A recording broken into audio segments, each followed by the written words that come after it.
लाल सलाम। लाल सलाम को देखने, सुनने, समझने वाले इस जन आंदोलन में शामिल सभी साथियों को लाल सलाम। जैसा कि आप जानते हैं, पिछले कई महीनों से, अब तो 3 साल से ज्यादा हो गया, हम हमारे समय के संकटों, चिंताओं और मुख्य मुद्दों पे बात करते आए हैं। और खासतौर पर भारत में फांसीवाद के गहराते संकट को लेकर हमने कई कई कोणों से, कई कई बिंदुओं से बात की है। आज हम साहित्यिक सांस्कृतिक संदर्भ में देश में जो फांसीवाद का संकट है, उस पे फिर एक बार बात करने के लिए हम आपके सामने हैं। और आज की चर्चा का जो विषय है, भारत का लोकतंत्र, सामाजिक न्याय और साहित्य। तो प्रेमचंद ने कहा था कि साहित्य समाज और राजनीति के आगे चलने वाली मशाल है। तो इस मशाल की भूमिका वर्तमान संदर्भ में, जब भारत का लोकतंत्र संकट में है, जब सामाजिक न्याय की प्रवृत्ति को, भावना को ध्वस्त किया जा रहा है, जो कि भारत के संवैधानिक मूल्यों के विपरीत है, तो ऐसे परिदृश्य में साहित्य की क्या भूमिका है और प्रगतिशील आंदोलन के लेखक क्या अपनी भूमिका का निर्वहन कर रहे हैं। पिछले दिनों चंडीगढ़ में इस विषय पे एक राष्ट्रीय सेमिनार भी हुआ, लेकिन ये विषय ऐसा है कि इस पे लगातार बार बार बार कई कई कोणों से बात करने की आवश्यकता है। आज इस मुद्दे पे बात करने के लिए फिर एक बार हमारे समय के योद्धा साथी, जो सामाजिक न्याय, धर्मनिरपेक्ष मूल्यों, विस्थापितों के हित, उनके संघर्ष, कम्युनिस्ट आंदोलन और साहित्यिक सांस्कृतिक परिदृश्य में एक योद्धा की तरह सक्रिय साथी सत्यम सागर जी आज हमारे साथ हैं। तो कॉमरेड सत्यम जी, इस कार्यक्रम में फिर एक बार आपका स्वागत है। आपको क्रांतिकारी अभिवादन, आपको लाल सलाम। लाल सलाम। शुक्रिया कॉमरेड शबी जी। जी जी जी। तो जैसा कि मैंने सत्यम जी अभी भूमिका में कहा कि प्रेमचंद का एक वाक्य हमारे सामने है, जो कि उन्होंने प्रगतिशील लेखक संघ के स्थापना दिवस के मौके पे 9 अप्रैल 1936 को अपने अध्यक्षीय भाषण में कहा था कि साहित्य समाज और राजनीति के आगे चलने वाली मशाल है। तो इस समय देश में जब फांसीवाद का संकट गहराता ही जा रहा है, भारत का लोकतंत्र, धर्मनिरपेक्ष मूल्य, संवैधानिक मूल्य, सामाजिक न्याय, समाजवाद सब संकट में है। तो ऐसे संकट के समय में प्रगतिशील आंदोलन के लेखकों ने पहले भी अपनी भूमिका का निर्वहन किया है, आज भी कर रहे हैं। और ये आज भी हमारे सामने किस तरह का ये चैलेंज है, उस चैलेंज की पूर्ति के लिए क्या क्या किया जाना चाहिए, क्या क्या हमारे एक लेखक होने के नाते रचनात्मक और सामाजिक दायित्व हैं, मैं चाहूंगा कि विस्तार से इस मुद्दे पे बातचीत की जाए। आपका स्वागत है। हम एक लेखक की दृष्टि से लोकतंत्र और सामाजिक न्याय, समाजवाद और धर्मनिरपेक्ष मूल्यों पर गहराते हुए संकट को किस तरह से देखते हैं और हमारी भूमिका क्या है। आपका स्वागत है सत्यम जी। जी शुक्रिया सली जी। तो बहुत ही महत्वपूर्ण विषय पर आपने यह बातचीत आज रखी है।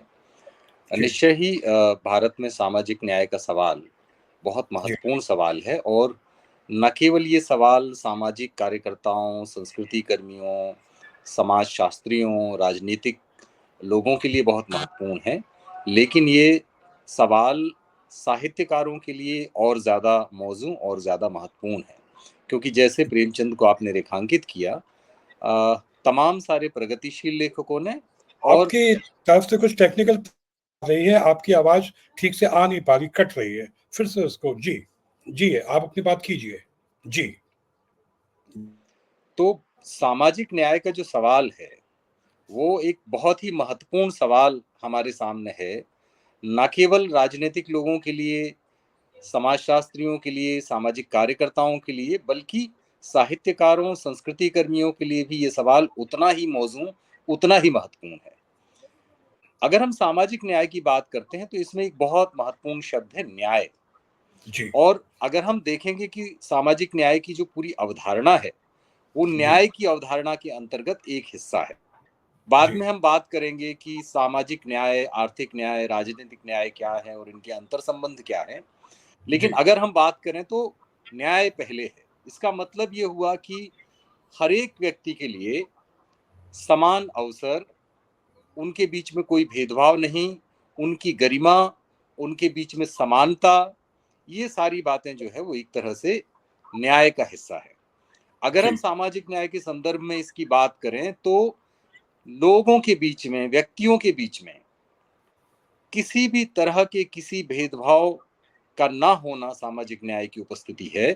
चाहे जी, ये भेदभाव जन्म के आधार पर हो, जाति के आधार पर हो, लिंग के आधार पर हो, रंग या नस्ल के आधार पर हो, कद-काठी या रीजन क्षेत्र के आधार पर हो, किसी पद, प्रतिष्ठा या संपत्ति के आधार पर हो, किसी भी तरह से किसी भेदभाव को नहीं किया जाना और इसके लिए समाज में इस तरह की व्यवस्थाओं की, संरचनाओं की मौजूदगी सामाजिक न्याय है। जी, अगर वो व्यवस्थाएं नहीं हैं जो इस तरह के भेदभाव को रोकती हैं, तो उन व्यवस्थाओं को बनाया जाना चाहिए। ये जी, सामाजिक न्याय का सिद्धांत है कि जी, यदि कोई व्यक्ति किसी दूसरे व्यक्ति के अधिकारों का अतिक्रमण करता है, उसकी जी, गरिमा का हनन करता है, उसके साथ किसी भी आधार पर कोई भेदभाव करता है, तो जी, उसको ऐसा करने से रोका जाना चाहिए। यह जी, दरअसल सामाजिक न्याय का सिद्धांत है। एक तो ये नकारात्मक है, दूसरा जी, इसका एक सकारात्मक अर्थ है कि ऐसी व्यवस्थाओं का बनाया जाना चाहिए जिससे लोगों के बीच में बराबरी बढ़े, जिससे जी, लोगों के बीच में समानता बढ़े। अगर कोई व्यक्ति वंचित है, किसी वजह से वो पीछे रह गया है, तो जो सिद्धांत कहा जाता है नो वन लेफ्ट बिहाइंड, किसी को भी पीछे नहीं छोड़ा जाना चाहिए। इस तरह जी, की संरचनाओं की निर्मिति सामाजिक न्याय का एक सकारात्मक अर्थ है। जी, तो अगर हम ये देखते हैं कि इसमें 2-3 शब्द बहुत महत्वपूर्ण निकल के आते हैं। एक तो व्यक्ति की गरिमा, जी, आज़ादी और समानता। इन पर जी, हम आगे बात करेंगे। लेकिन अगर हम देखें कि सामाजिक न्याय या अन्याय जो है, दरअसल सामाजिक न्याय की बात हमको इसलिए करनी पड़ती है क्योंकि समाज में अनेक-अनेक बिंदुओं पर, अनेक-अनेक आयामों पर अन्याय की एक परंपरा रही है। पूरे जी, वैश्विक संदर्भ में अगर हम देखें, तो ये रहा है।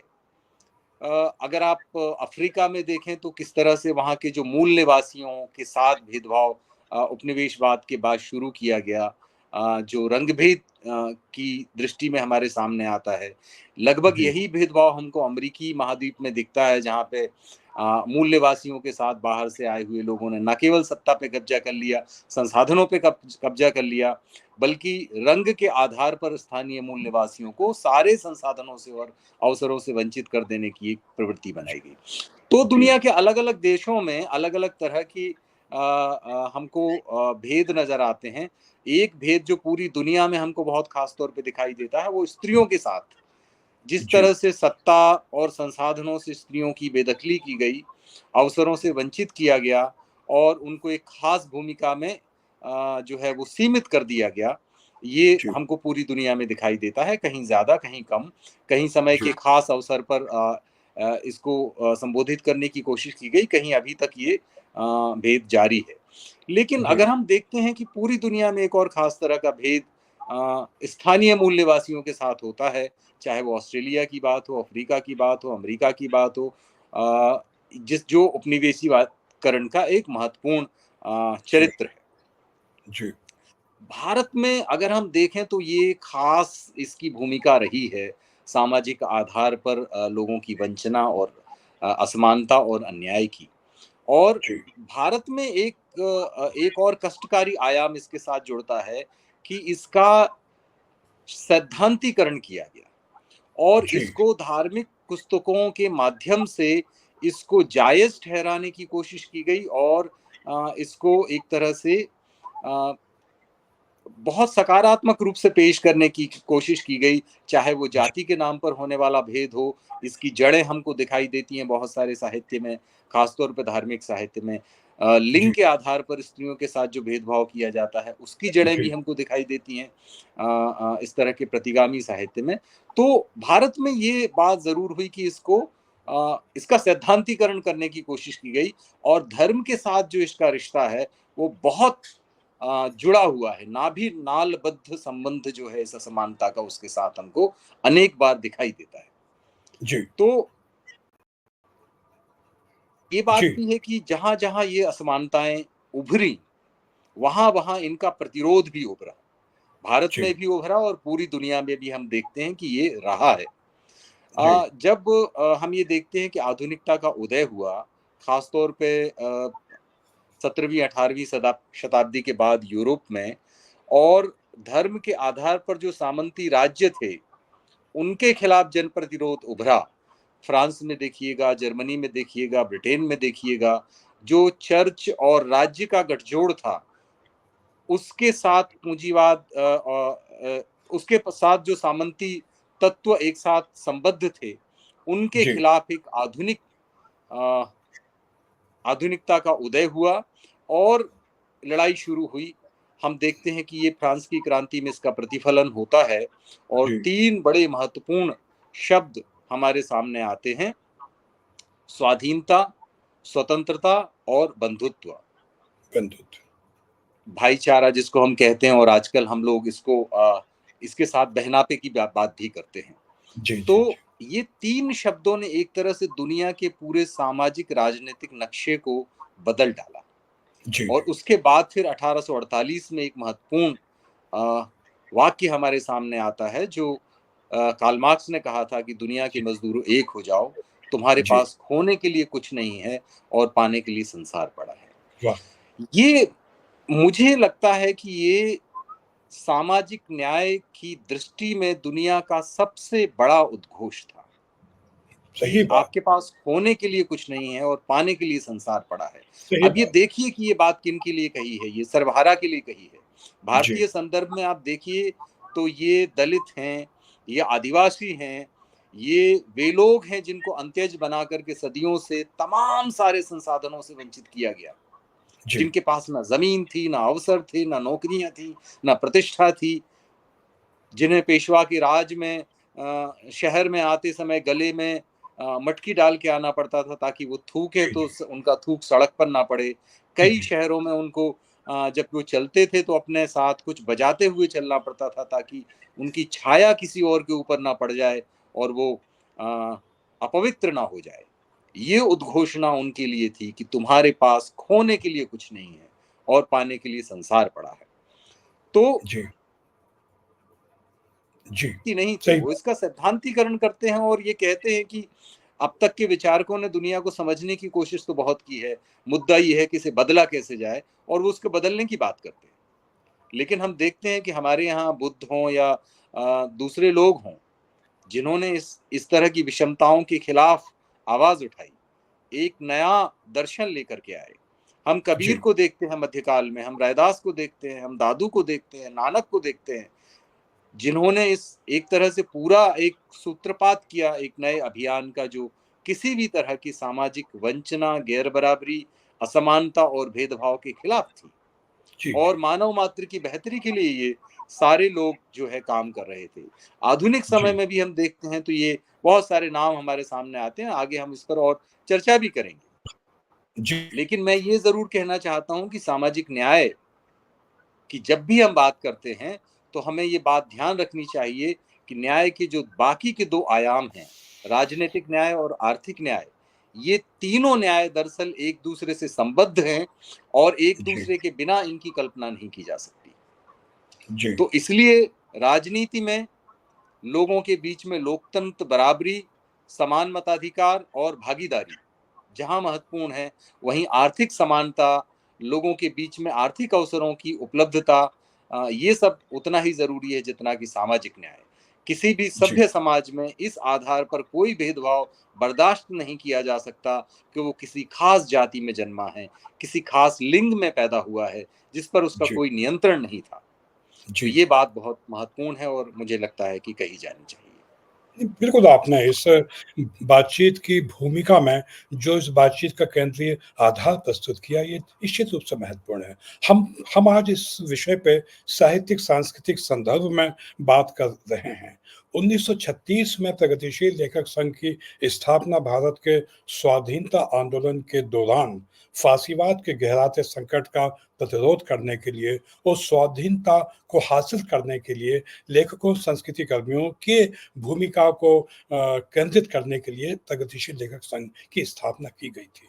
तो प्रगतिशील लेखक संघ ने अपनी स्थापना से ही आज तक जो कुछ महत्वपूर्ण काम किए हैं, इसी लोकतांत्रिक मूल्यों की रक्षा के लिए, सामाजिक न्याय के लिए, अपनी पक्षधरता की अभिव्यक्ति के लिए मैं चाहूँगा कि उन लेखकों को हम याद करें और उनका जो अवदान है, उनके अवदान का जो महत्व है, उसको भी हम थोड़ा-सा याद करें और आज के हमारे समय के जो संकट हैं, उस संकट को एक चुनौती के रूप में लेके हमको और क्या करना चाहिए?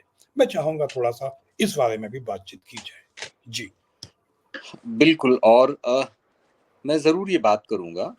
जी, आप देखिएगा कि साहित्य में जी, आधुनिकता का समावेश जहाँ से होता है, जी, ख़ासतौर पे भारतीय साहित्य में, जी, वहाँ से सामाजिक न्याय का उद्घोष भी शुरू होता है।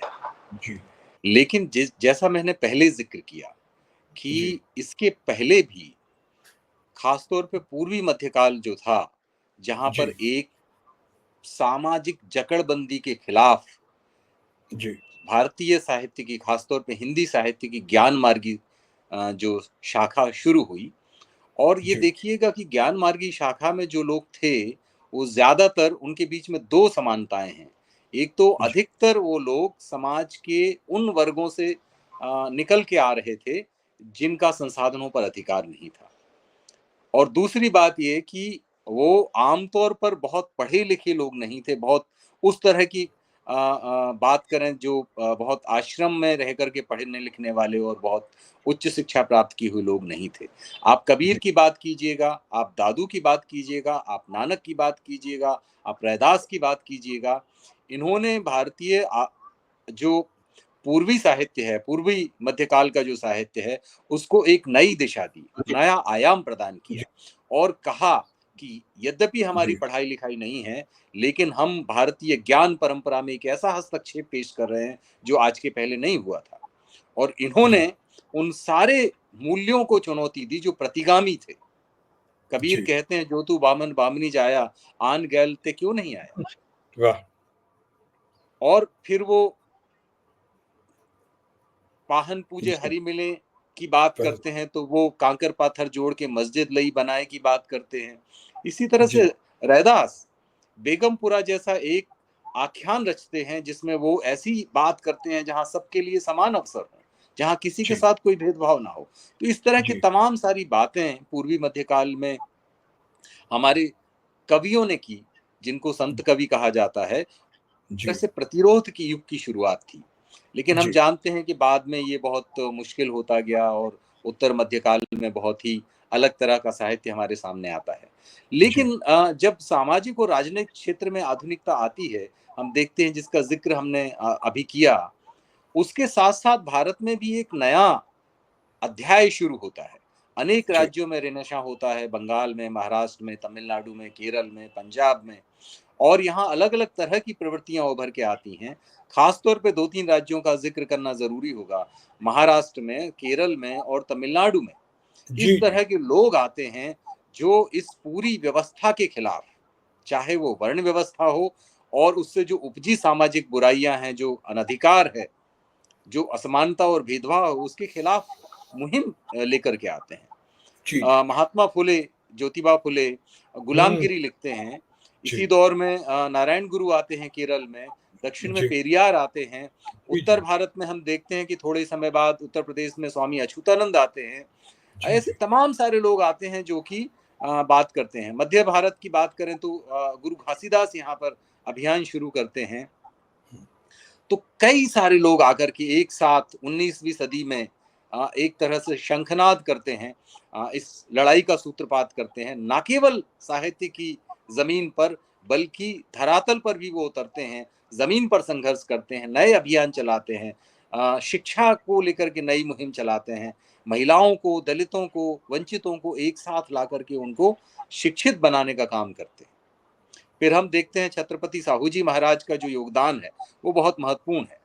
तो जब हम हिंदी में खास तौर पे बात करते हैं और 20वीं सदी की बात करते हैं, तो जैसा मैंने पहले कहा कि प्रेमचंद एक तरह से भारतीय आधुनिकता, अ, हिंदी क्षेत्र की आधुनिकता और सामाजिक न्याय के सबसे बड़े पैरोकार के तौर पे हमारे सामने आते हैं। और उनके तमाम सारे साहित्य में, खासतौर पे जो परवर्ती साहित्य है, उसमें ये बात बहुत महत्वपूर्ण रूप से दिखाई देती है। गोदान में आप देखिए कितना महत्वपूर्ण अंश है।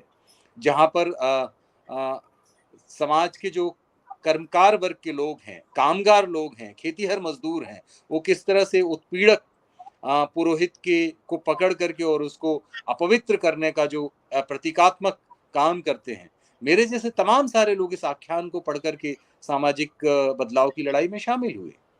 उनकी कहानी जिसमें जी, सदगति है, जिसमें ठाकुर का कुआं है, और भी जी, तमाम सारी कहानियां जिनमें ये बात करते हैं, जाति के नाम पर जो भी अत्याचार है उनको सामने लेके आते हैं। जी, इसी दौर में हम देखते हैं कि खास तौर पे जो अ, बौद्ध आंदोलन था उससे राहुल सांकृत्यायन प्रभावित होते हाँ, हैं, जी, भदन तादन कौशल्यायन प्रभावित होते हैं, और ये लोग जिस तरह से साहित्य की रचना करते हैं वो एक नई दुनिया की तरफ हमको ले जाती है। सही बात। अ, बिल्कुल, खास तौर पे कौशल्यायन पर बाबा साहेब अम्बेडकर के राजनीतिक विचारों का भी असर होता है। राहुल सांकृत्यायन वो अद्भुत व्यक्ति हैं जो प्रगतिशील लेखक संघ के साथ जुड़ते हैं, जो बुद्धिस्ट विचारधारा के साथ जुड़ते हैं, जो किसान आंदोलन को संगठित करने में योगदान करते हैं। तो एक तरह से अनेकानेक प्रकार से भारत में उस न्याय को स्थापित करने की कोशिश साहित्यकारों की तरफ से की जाती है। जी, जी, हम देखते हैं कि परवर्ती समय में उत्तर भारत में चंद्रिका प्रसाद जिज्ञासु हों, पेरियार ललई सिंह हों, प्रगतिशील लेखकों में कृष्णचंद्र, यशपाल, तमाम सारे लेखकों का अगर हम बात करते हैं तो इनका एक बहुत महत्वपूर्ण योगदान है। मैं ये याद दिलाना चाहता हूँ कि प्रेमचंद ने जो सरस्वती पत्रिका, हंस पत्रिका वो निकालते थे, हंस पत्रिका के एक अंक में डॉक्टर अंबेडकर को मुख्य पृष्ठ पर स्थान दिया। और जिस समय अंबेडकर को बहुत कम लोग इस तरह से बात कर रहे थे, प्रेमचंद अंबेडकर को बहुत महत्वपूर्ण स्थान देते हैं, क्योंकि इस लड़ाई में वो उनका महत्व देखते हैं। जी, जी, हमको ये भी नहीं भूलना चाहिए कि ये जो साहित्य में बदलाव आ रहा था, इसके पीछे राजनीतिक सरगर्मियों का एक महत्वपूर्ण योगदान था। जी, जी, जी, 20वीं शताब्दी के दूसरे दशक में सोवियत संघ में इनकलाब होता है। भारत जी, जैसे तमाम सारे देशों में आज़ादी की लड़ाई, जनता की लड़ाई बनती है। मजदूरों और किसानों के संगठन बनते हैं। 1920 में एटक बनता है, यहाँ 1936 में किसान सभा बनती है, स्वामी सहजानंद सरस्वती जैसे लोगों के प्रयास से। अखिल भारतीय स्टूडेंट फेडरेशन बनता है। एक बदलाव की प्रक्रिया शुरू होती है। कांग्रेस पार्टी के अंदर आज़ादी की लड़ाई लड़ रहे सोशलिस्ट, कम्युनिस्ट समूहों ने कांग्रेस सोशलिस्ट पार्टी का गठन किया। और देखिए, एक बहुत महत्वपूर्ण बात है जिस पर बहुत कम लोगों का ध्यान जाता है कि उसके पहले कांग्रेस के अधिवेशनों में हिंदुओं के लिए, मुसलमानों के लिए, दलितों के लिए अलग अलग पेयजल का इंतजाम होता था। कांग्रेस सुभाष चंद्र बोस, जवाहरलाल नेहरू, आचार्य नरेंद्र देव और जो कम्युनिस्ट ब्लॉक है उसके अंदर उन सब लोगों ने मिलकर के इसको खत्म कराया। जी, जी, और एक साथ लोग भोजन और पानी के लिए इकट्ठा होना शुरू हुए। तो ये बड़ी बातें हैं जिनको कई बार छोटे प्रयास करके कर दिया जाता है। बाबा साहेब अम्बेडकर कालाराम मंदिर सत्याग्रह का आंदोलन चला रहे थे, महाड़ सत्याग्रह का चला रहे थे, पेयजल पर अछूतों के अधिकार को लेकर के। तो ये जी, सारी लड़ाइयाँ साहित्य में ध्वनित होती हैं। जी, अगर क्या हम इस बात को नहीं जोड़ना चाहेंगे कि महाड़ सत्याग्रह और ठाकुर का कुआं लगभग एक ही समय की घटनाएं हैं सही और बात। एक ही तरह की बात करती हैं। तो जी, ये जी, बहुत ज़रूरी बात है कि हम इन सारी चीज़ों को एक साथ मिला करके देखें। जी, भारत में बाद के अवसर पर हम भी देखते हैं कि तमाम सारे लोग, प्रगतिशील लेखक संघ अपनी स्थापना में, आपने प्रेमचंद का जिक्र किया, और जो उनका अध्यक्षीय उद्बोधन है 1936 में प्रगतिशील लेखक संघ की स्थापना के अवसर पर, वो इस जी, बात का ऐलान करता है कि हम लेखक हर तरह के सामाजिक, राजनीतिक भेदभाव के खिलाफ हैं। हम समता की बात करते हैं, हम बंधुत्व की बात करते हैं। यही बात आप बन्ने भाई सज्जाद जहीर के भाषण में भी देखिएगा। यही जी, बात आप बाद में भी देखिएगा जब दूसरे लोग आते हैं। और मैं याद दिलाना चाहता हूं कि जब परसाई ने हाँ, 1982 के जबलपुर अधिवेशन में अपना जो वक्तव्य दिया, हरिशंकर जी, परसाई ने, जी, तो वो भी यही बात करते हैं और वो बदले हुए समय में इस बात को और आगे बढ़ाते हैं। और आप जी, देखिएगा कि वहां पर हमको जो नई ध्वनियां हैं, जो पिछड़े वर्गों की को शामिल शामिल करने की ध्वनि है, जो दलितों के साथ उस समय हो रहे अत्याचारों की बात, वो सारी बातें उसमें शामिल होती हैं। जी, तो ये बात बहुत मुझे लगता है कि प्रगतिशील लेखक संघ एक ऐसी जगह बना जिसने समाज को बुनियादी तौर पर बदलने में जो साहित्यकारों की भूमिका है उसको सुनिश्चित किया।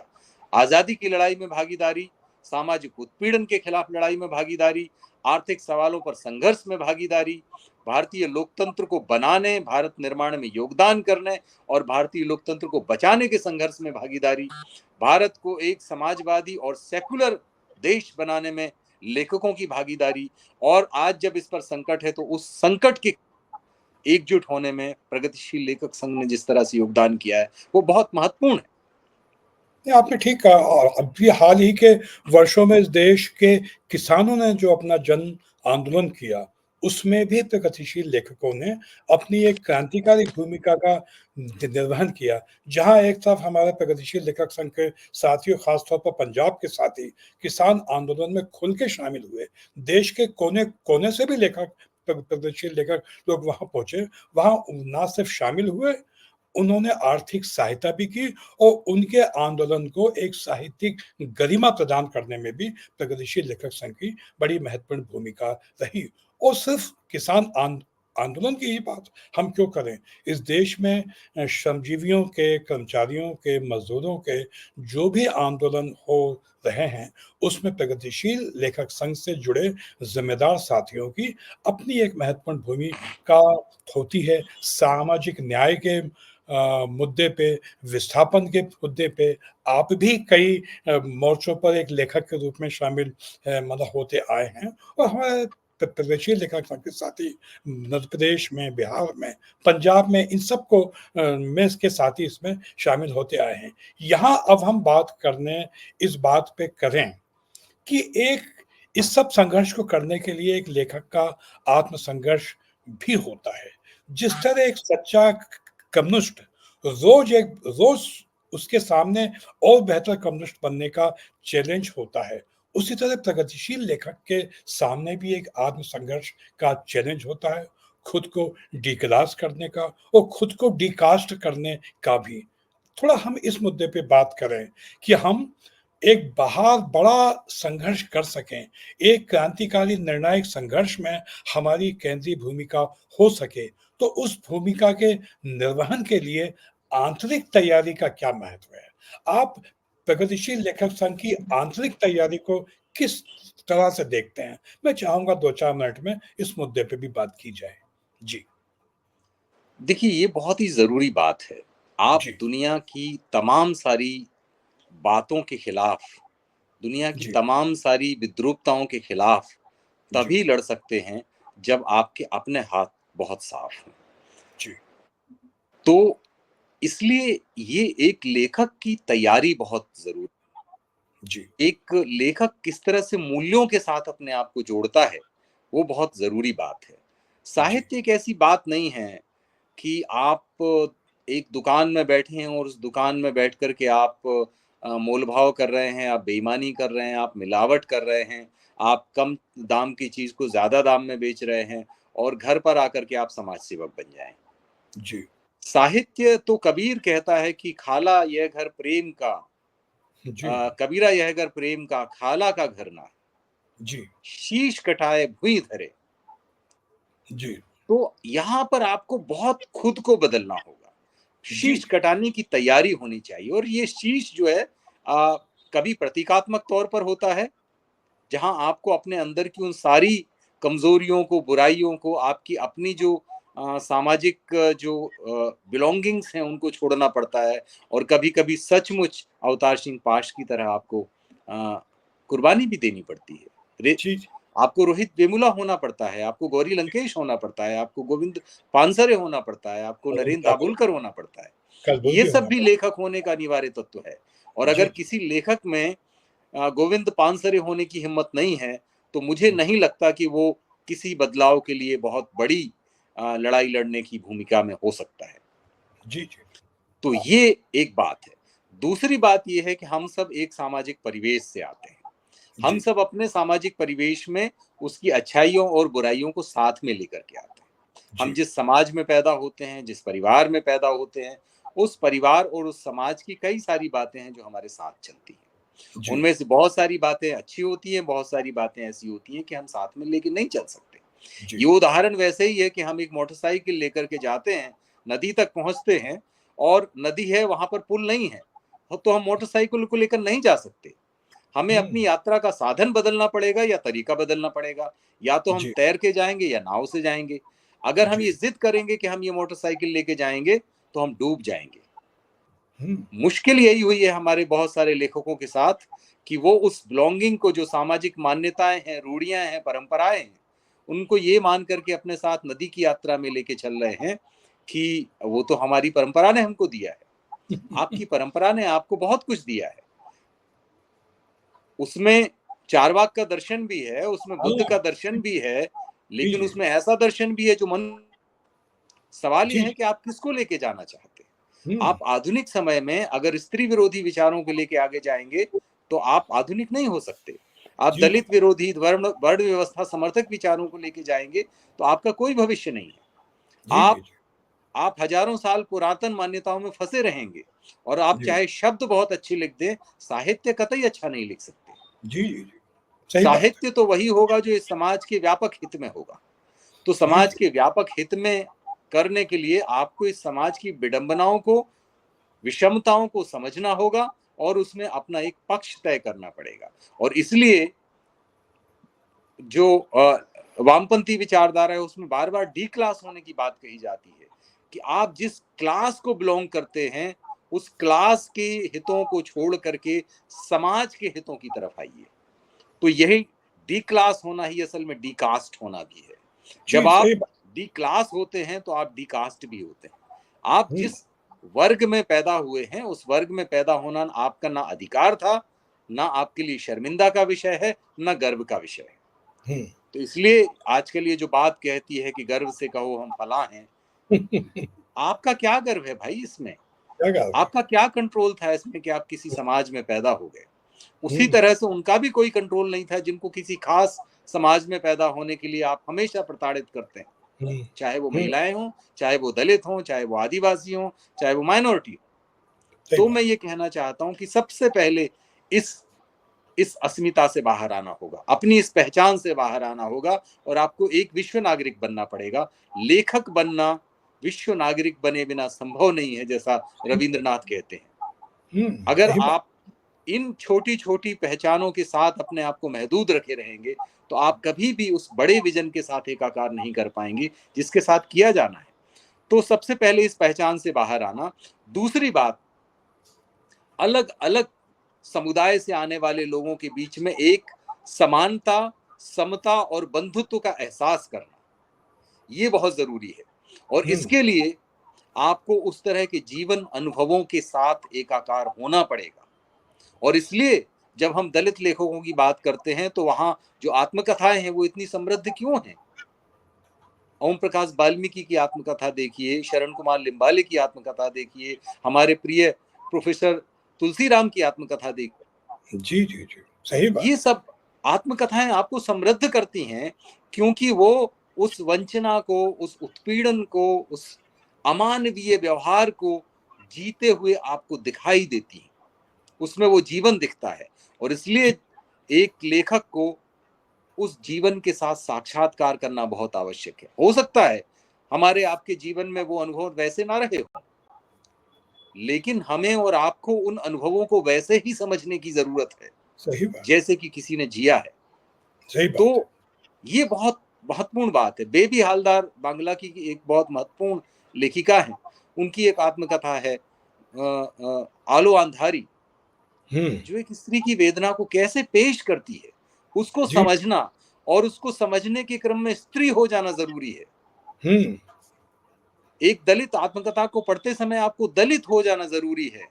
हुँ। ये आपके रूपांतरण को, कायांतरण को, डी क्लास होने को अ, वैलिड करता है। ये सही बात। वैलिडेशन हमारे लिए बहुत ज़रूरी है कि सही हम बात। उस अनुभव को महसूस कर पाएँ, जी, जी, जी। जिसको हमारे बहुत सारे लेखक भोगा हुआ यथार्थ कहते हैं। उस यथार्थ को हम समझ पाएँ। हमारे एक हुँ। महत्वपूर्ण साथी थे, मज़दूर आंदोलन के साथी थे, शिवनारायण श्रीवास्तव। जी, जी, वो जी। बाई कास्ट जन्म से वो एक ऐसे समुदाय से नहीं आते थे जिसको सामाजिक वंचना का शिकार होना पड़ा हो, लेकिन जी, जन्म से वो एक ऐसे परिवार से आते थे जो आर्थिक रूप से बहुत गरीब था और उसको ना केवल आर्थिक वंचना बल्कि सामाजिक वंचना का शिकार भी होना पड़ा था। और वो लिखते हैं अपनी आत्मकथा में कि कैसे उनके बचपन में उनके परिवार के पास खाने के लिए अनाज नहीं होता था और वो जाकर के गोठान में जानवरों का गोबर इकट्ठा करके लाते थे और उसमें से जो गेहूं के दाने मिलते थे उससे उनका परिवार गुजर करता था। इसी तरह की बात प्रोफेसर तुलसीराम अपनी आत्मकथा में कहते हैं। तो इस पीड़ा को समझ पाना लेखक होने की दिशा में मुझे लगता है पहला कदम होता है। बिल्कुल, और बिल्कुल। इसलिए मैं ये कहता हूं कि जब भी अस्मिता की बात आती है मैं शिवनारायण श्रीवास्तव का जिक्र करता हूं, क्योंकि वो एक ऐसे समुदाय से आते थे जो जिसका बहुत सामाजिक, आर्थिक और प्रशासनिक अ, कब्जेदारी थी, लेकिन वो जी, समुदाय शिवनारायण श्रीवास्तव के साथ नहीं खड़ा था क्योंकि उनका जी, परिवार गरीब था।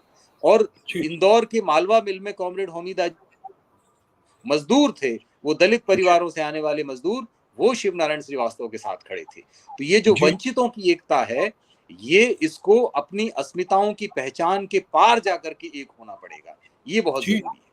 बिल्कुल आपने ठीक कहा कि लेखक निश्चित रूप से विश्व नागरिक है। वो विश्व नागरिक हुए बिना वो अपने लेखकीय दायित्व का निर्वहन कर ही नहीं सकता। प्रेमचंद इस मामले में काफ़ी सचेत रहा करते थे। उन्होंने कई बार लेखक के कद और लेखक की गरिमा की रक्षा की बात की थी और विश्व नागरिक होकर ही लेखक अपनी गरिमा की रक्षा भी कर सकता है। उसके साथ ही में एक बात और, प्रेमचंद की बहुत सारी बातें याद याद आती हैं कि लेखक की आवश्यकताएँ बहुत सीमित होना चाहिए।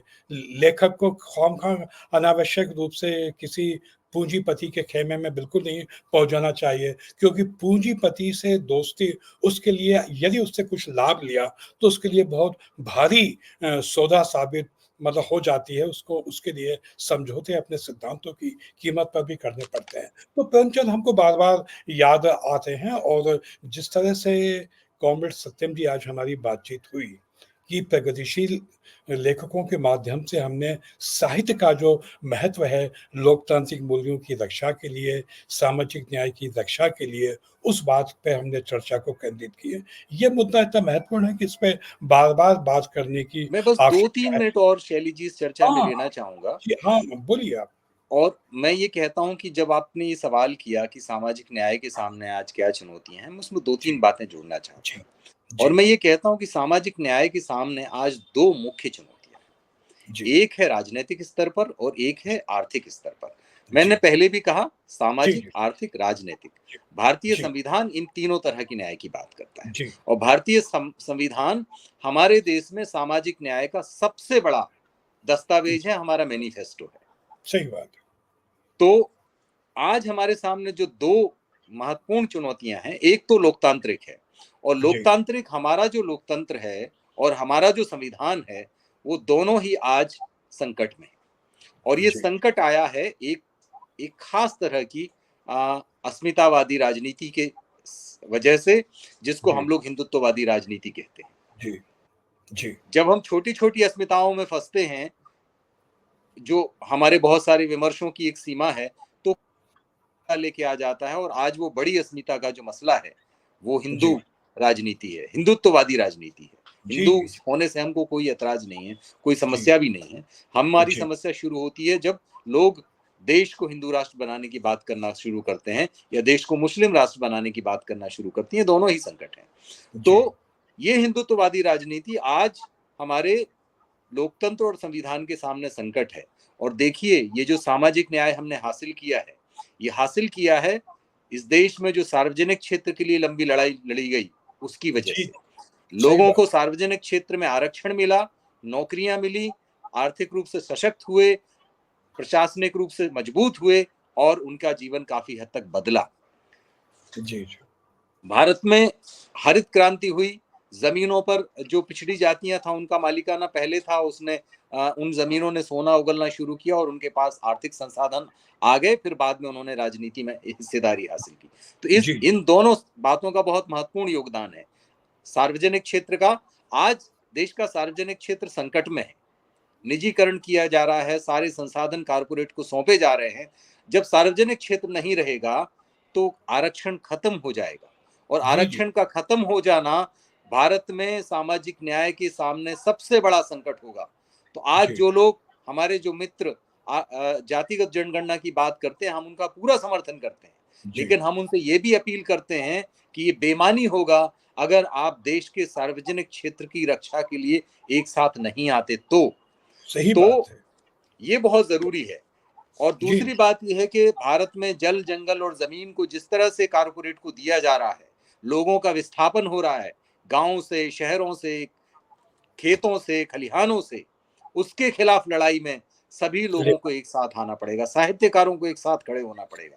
भले आप सही अस्मिता की बात करते हैं, लेकिन जमीन किसी की जा रही हो, किसानों की जा रही हो, तो आपको उसके साथ खड़े होना पड़ेगा। जी, जी, सार्वजनिक क्षेत्र, संसाधनों के जो असमान बंटवारा और जो लूट है, उसके हुँ, खिलाफ सारे लोगों को खड़े होना पड़ेगा। तीसरा सवाल है सामाजिक सुरक्षा का। देश में बड़े पैमाने पे असंगठित क्षेत्र के लोग हैं, और इनमें ज्यादातर लोग वही हैं जो समाज के वंचित वर्गों से आते हैं। वैसे ही जी, जैसे कि विस्थापन के शिकार अधिकतर लोग समाज के वंचित समुदाय से आते हैं। हुँ, इन सही बात, लड़ाइयों में हमको शामिल होना पड़ेगा, लेखकों को शामिल होना पड़ेगा, खासतौर पे उन लेखकों को जो सामाजिक न्याय के पैरोकार होने की बात करते हैं। जी, जी, जी, प्रगतिशील आंदोलन सामाजिक न्याय का सबसे बड़ा पैरोकार है, इसलिए इन लड़ाइयों में पूरी तरह से शामिल है। चाहे वो सही, निजीकरण के खिलाफ लड़ाई हो, चाहे वो सार्वजनिक क्षेत्र को रोकने के खिलाफ लड़ाई हो, चाहे वो आरक्षण को खत्म करने की लड़ाई हो, चाहे वो विस्थापन के खिलाफ लड़ाई हो, चाहे वो जल, जंगल और जमीन पर कारपोरेट के कब्जे के खिलाफ लड़ाई हो। प्रगतिशील लेखक इसके साथ खड़े हैं, लेकिन बाकी लेखकों को जो हुँ, इन सब लड़ाइयों में शामिल नहीं है, उन सबको भी आना पड़ेगा। ये बहुत जरूरत है। जी, जी, दूसरी बात यह है कि हमें ये समझना पड़ेगा कि आज का भारतीय समाज दरअसल पूंजीवादी समाज है। अब ये जी, सामंती समाज नहीं है, लेकिन ये हुँ, पूंजीवाद सामंतवाद का इस्तेमाल करता है, जैसे कि एक खास समय में ब्राह्मणवाद ने अंग्रेजी राज का इस्तेमाल किया। जी, जी, जी, तो इसलिए हमको आज सामाजिक न्याय तभी हम बचा सकते हैं जब इस पूंजीवाद के खिलाफ हमारी लड़ाई बने। डॉक्टर अंबेडकर कहते थे कि भारत में मजदूर वर्ग के दो ही दुश्मन हैं, ब्राह्मणवाद और पूंजीवाद। मजदूर हुँ, वर्ग को अधिकार दिलाने के लिए दोनों से एक साथ संघर्ष करना पड़ेगा। सही एक बात, के खिलाफ संघर्ष से काम नहीं चलेगा, हमको सही बात, दोनों के खिलाफ एक साथ बिल्कुल, लड़ानी बिल्कुल, लड़नी पड़ेगी। इसलिए बिल्कुल, इसको पहचानने की जरूरत है। आखिरी बिल्कुल, बात जो मैं कहता हूं कि अलग अलग अस्मिताओं के लोगों को एक साथ आने की जरूरत है। हुँ, सामाजिक न्याय की लड़ाई लड़ रहे अलग अलग विचारों के लेखकों को एक साथ आना है, चाहे वो दलितों की बात करने वाले साथी हों, महिलाओं की बात करने वाले साथी हों, या वामपंथी विचारों के साथी हों। जब तक ये एक साथ नहीं आएंगे, तब तक हम सामाजिक न्याय के सामने मौजूद आर्थिक और राजनीतिक सवालों को एक साथ डील नहीं कर सकते। इस पूंजीवादी, फांसीवादी शक्तियों के खिलाफ लड़ाई नहीं लड़ सकते। ये बिल्कुल सही, हमारी समय की वंचना का सबसे बड़ा प्रतीक हमारा फांसीवादी होता जाता पूंजीवादी राजनीतिक तंत्र है। इसके खिलाफ एकत्रित होना पड़ेगा, और ये सब कुछ एक साथ आना पड़ेगा। और इसलिए इन सवालों को लेकर के लेखकों को आज जनता के बीच में जाने की जरूरत थी। बिल्कुल, प्रेमचंद जैसे लोग, राहुल जैसे लोग, ललई परछाई सिंह जैसे लोग इसलिए ये लड़ाई लड़ पा रहे थे, इसलिए ये बात अपने साहित्य में लेके आ पा रहे थे, क्योंकि वो जनता के साथ संबद्ध थे, उनके बीच में मौजूद थे, और इसलिए वो इस बारे में बहुत ईमानदार थे। हमें भी ईमानदार होना होगा, हमें बिल्कुल, लोगों के बिल्कुल, बीच में जाना पड़ेगा, और इन सवालों को लेकर के ना केवल मदद करना पड़ेगा, उनमें जगह देनी पड़ेगी, बल्कि सड़क पर भी उतरना पड़ेगा। ये बात बिल्कुल, मुझे कहने की बिल्कुल, जरूरत लग क्योंकि रही है। क्योंकि मुक्ति कभी भी एकांगी नहीं होती। मुक्ति को हमेशा व्यापक संदर्भों में ही देखा जाना चाहिए और लेखक अगर विश्व नागरिक है, तो निश्चित रूप से इस मुक्ति को व्यापक अर्थों में ही देखेगा। तो कॉमरेड सत्यम सागर जी, आज आपसे बड़ी महत्वपूर्ण बातचीत हुई और इस बातचीत के माध्यम से हमने प्रगतिशील आंदोलन में इस देश में लोकतंत्र, सामाजिक न्याय और को हासिल करने के एक बड़े संघर्ष में जो लेखकों की भूमिका है और जिस तरह से नए चैलेंजेस हमारे सामने हैं, उस पे हमारी आज बड़ी महत्वपूर्ण बातचीत हुई और ये बातचीत निश्चित रूप से एक दस्तावेज के रूप में हमारे प्रतिरोध को और अधिक प्रखर करने में इसकी भूमिका साबित हो पाएगी। आपको तहे दिल से शुक्रिया। हम आपको लाल सलाम कहते हैं, आपको क्रांतिकारी अभिवादन करते हैं और लाल सलाम को देखने, सुनने, समझने वाले इस जन आंदोलन में शामिल सभी साथियों को लाल सलाम। लड़ेंगे और जीतेंगे। जी, इनकलाब जिंदाबाद। लाल सलाम। जिंदाबाद। लाल सलाम। लाल सलाम। लाल सलाम।